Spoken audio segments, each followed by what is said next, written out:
Okay, so I got 8 questions here that I just kind of wanted to go over with you.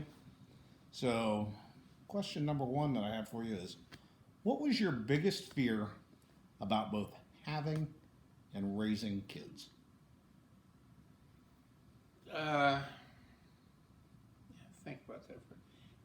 Didn't really think about it much. It was a strong desire that I wanted to have it. Probably more than anything else was making sure I had enough money, to get the essentials taken care of, and then we had extra money, great, get you some nice clothes, that sort of thing. But being afraid that I couldn't provide for you. Mm-hmm.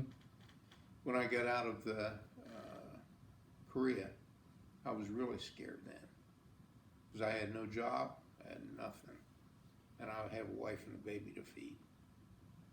So, yeah, I had to get busy quick. So, how'd you make that decision to go into insurance as opposed to going to get a regular job? Because obviously, you're talking more of a commission based job right off the bat as opposed to a salary type job. Well, I was fairly outgoing. Went over to see my buddy Joe Spatafor, who was cutting hair, and we were talking about what could I do, and he said, I know a guy across the street from where he cut hair that's looking for somebody, and he's always, asking me if I know anybody that might be a good fit for the job, and so I went in and interviewed and got the job.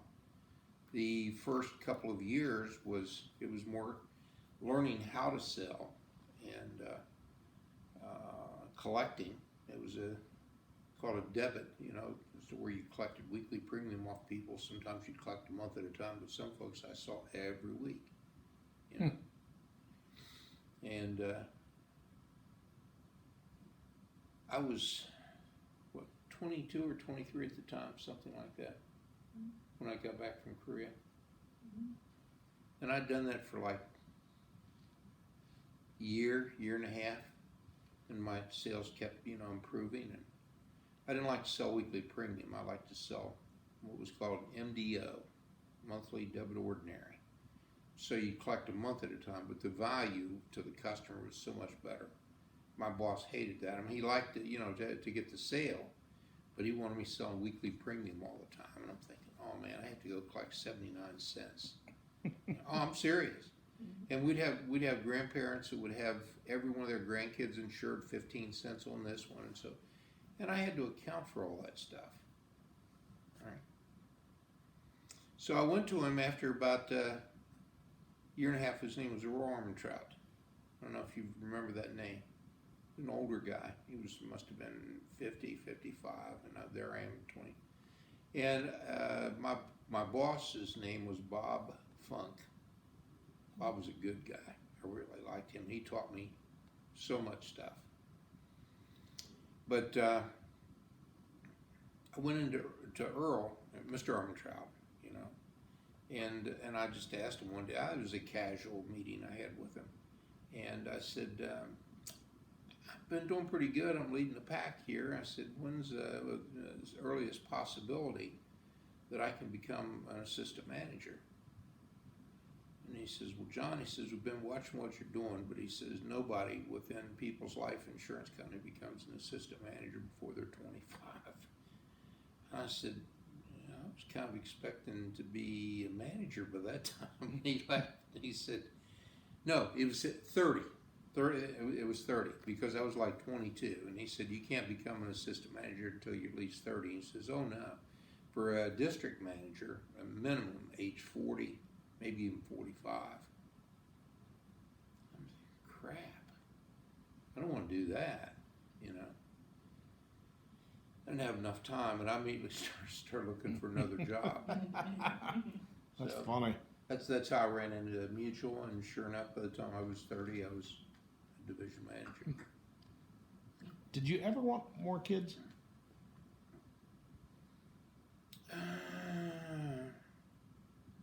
I think we talked about that a couple of times. Did we not? I'm sure we had that conversation. And money, college someday. We got one of each. I think we'll quit there. And so then the question was, how do we do that? You know? And I didn't want to have mom continue using birth control, you know, which is what she was doing. It was kind of new at that time and still not sure about it. It wasn't 100% effective. And that's when I decided to, instead of having her tubes tied or anything like that, I said, I'll do the surgery. So get out the scissors. So Dr. Butterworth. That's just Butterfingers. Be careful, man. that's funny. Oh, yeah. So what do you think, if anything, Val and I missed out on growing up when we did, as opposed to growing up when you did? You had a good bit of freedom. We allowed you to run free, but when I was growing up, free, get out of the house. I don't need to see you around here, unless there were chores to do. But the rest of the time, I wanted to go up on the hill and walk 2 miles. I didn't ask for permission. I just did it. You know. So there was a lot more freedom back then. You didn't think about the boogeyman's going to get you. That just didn't happen. The only thing you worried about back then were snakes. Yeah. You know. And how much different it is today, like for Lindsay and McKenna, or the new gen. Helicopter parents are just, I think, don't give the kids the freedom that they need. And it's just a fact of life. It happens everywhere. So what do you think was the easiest thing about raising our family? Mom. In what way? Well, she was always there. You know, she didn't work until you were ready for college. So I knew I could depend on her no matter what. She'd hold down the fort. I'm out, you know, during the week. When I was selling, okay, I didn't sometimes get in till 9, 10, 11 o'clock at night. Sometimes I got home early. If I had a pretty good day, I'd you know, bug out early. But I was very conscientious about what I was doing, and I was pretty aggressive in knowing what I wanted to do, and I wanted to get promoted and move on, become a division manager. So, And Mom and I just kind of knew our roles. My role was to make as much money as I could and bring home the bacon, and her role was making sure that you kids had all the supervision that was necessary. what do you think was the hardest thing about raising the family? Spanking you guys when I got home. that was often delicate. I mean, Mom could handle that, but most of the time that was me. Hardest, not the punishment, but I think because I worked the way that I did, and then the 2 years I was in Omaha and I was on the road so much, I felt like I missed an awful lot. I didn't feel like I was a very good father. You know. So I had regrets there. That was the hardest thing, is having to be away as much as I was. You know. What do you think were the biggest decisions or life events you made that shaped our family's life? Well, started with getting married, and I came back from the first tour that I had in the National Guard, and I'm working in a gas station. I'm in love with your mom, and we want to get married, and there's no way I can't go to college. I can't find a decent job because I had no training, and I love the Army.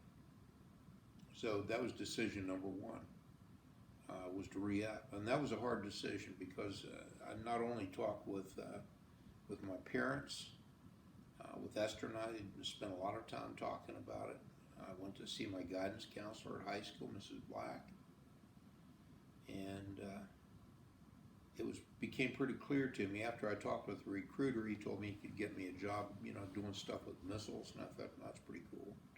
And there's a future where I think I can make some serious money and get some training at the same time.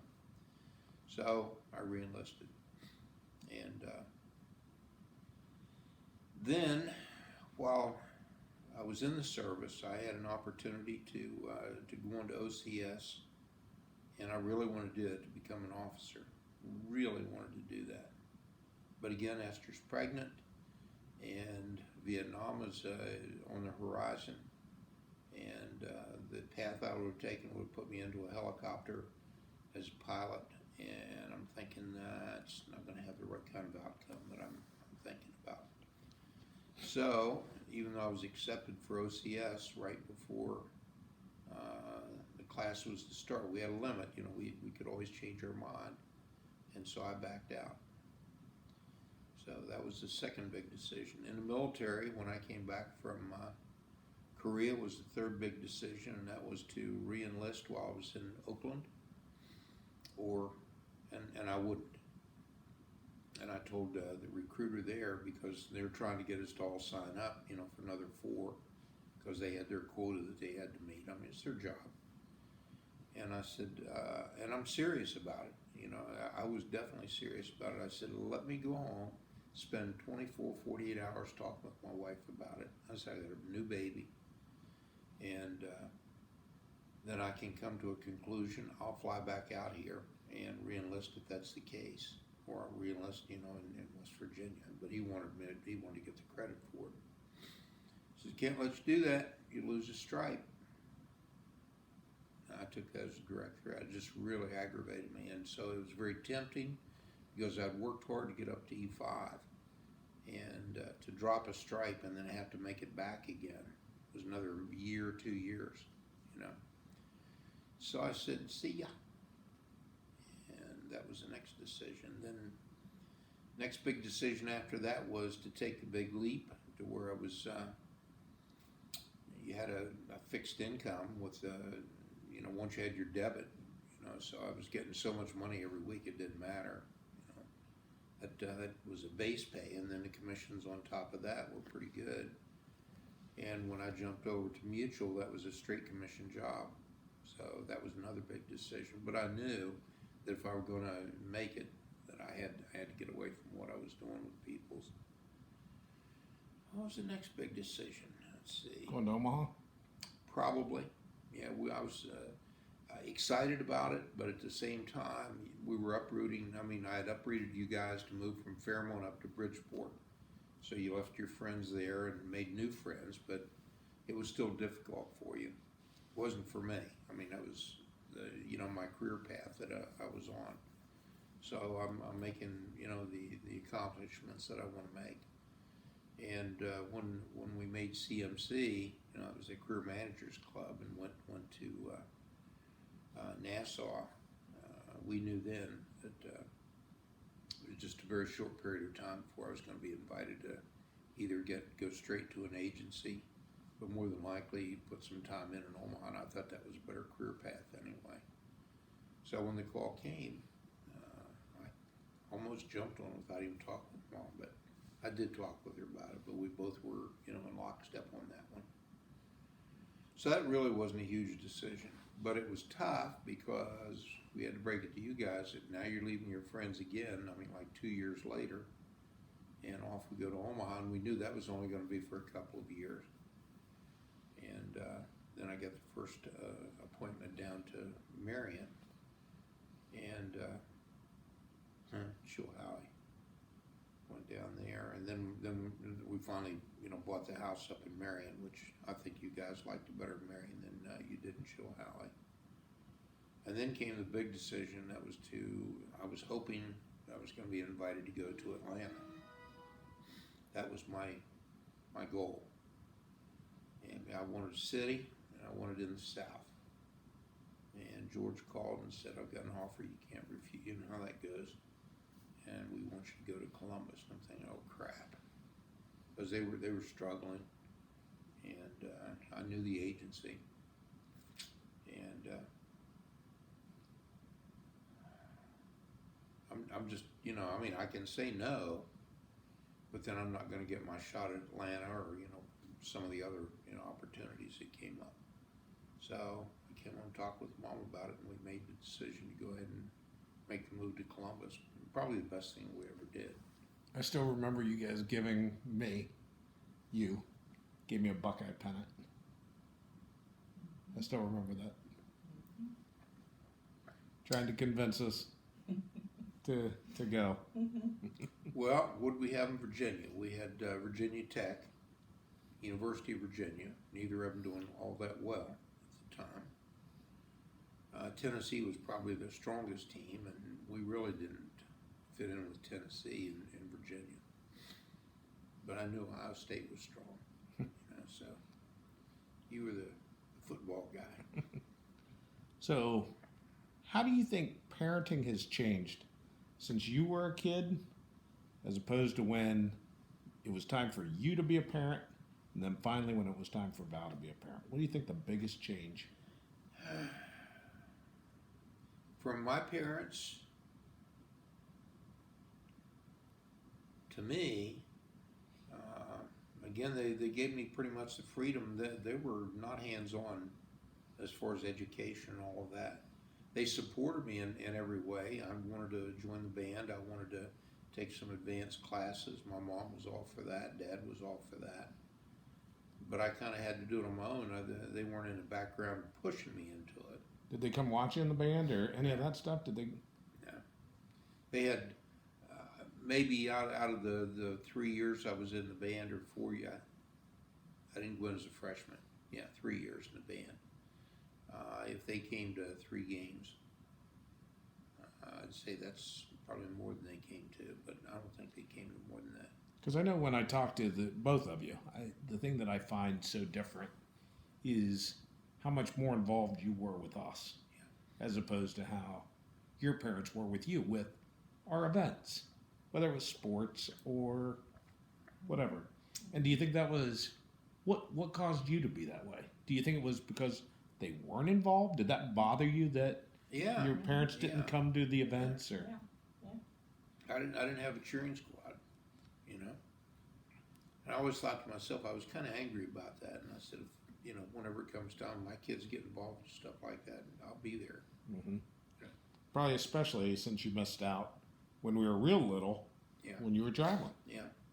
So, and I'm sure that was probably tough too, missing practices and games and stuff while you had work to do. Yeah. I think we probably pushed both of you into music because both Mom and I were in band, and we were kind of hoping, that you guys would take an interest in music and get in the band also. So I have to tell you, that was a very exciting time. Do you think that's because you liked music, or was there something in the back of your head where you go, those are typically the good kids? Well, it wasn't my high school, and it wasn't Esther's high school too.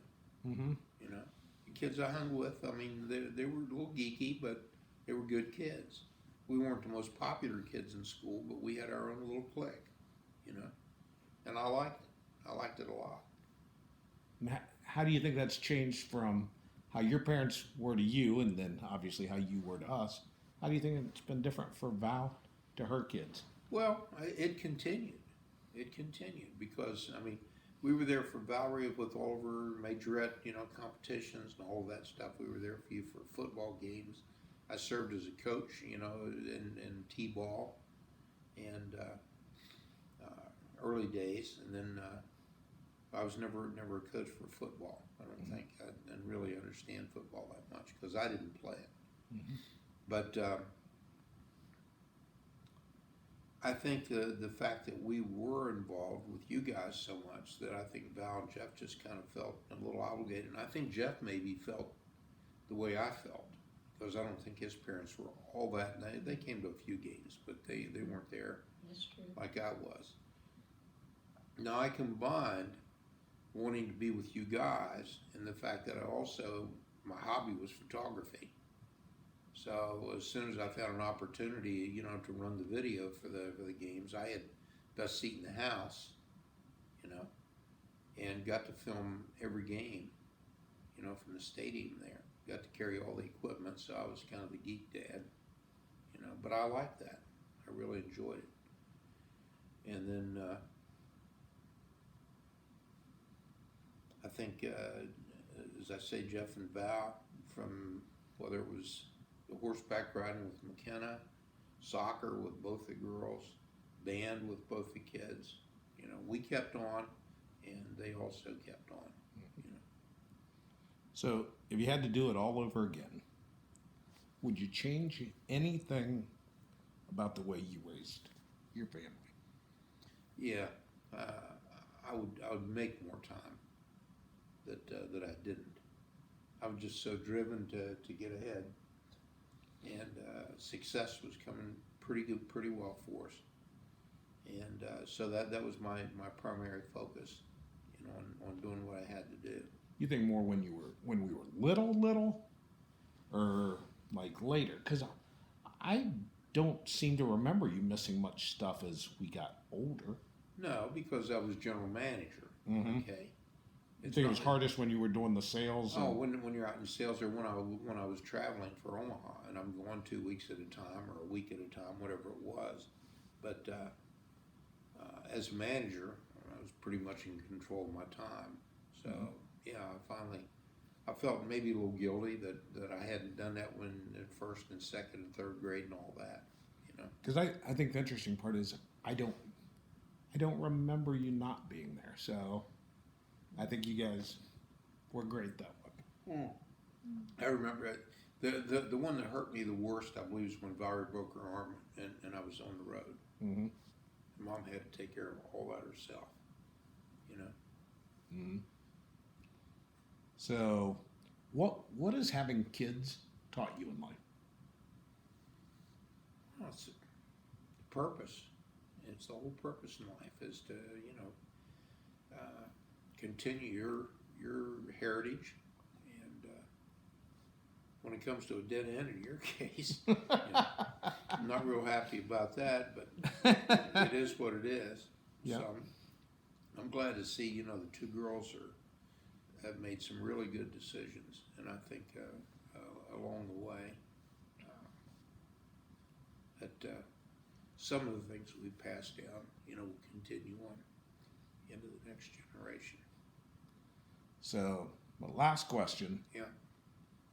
What is your favorite thing about being a dad?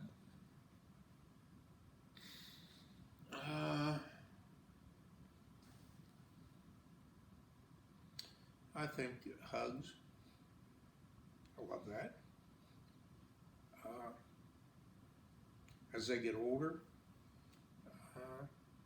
there was a time when I don't think I had a lot of respect when you guys thought that you were smarter than I was. And I think you came to realize over time, I thought the same thing about my dad. And as I got older, he was pretty doggone smart, you know, for an old guy with a third grade education.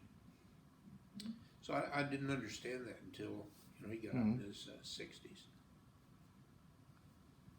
So that, you know. That was great. Well, I love you. I love both of you. Thank you for that. Yeah.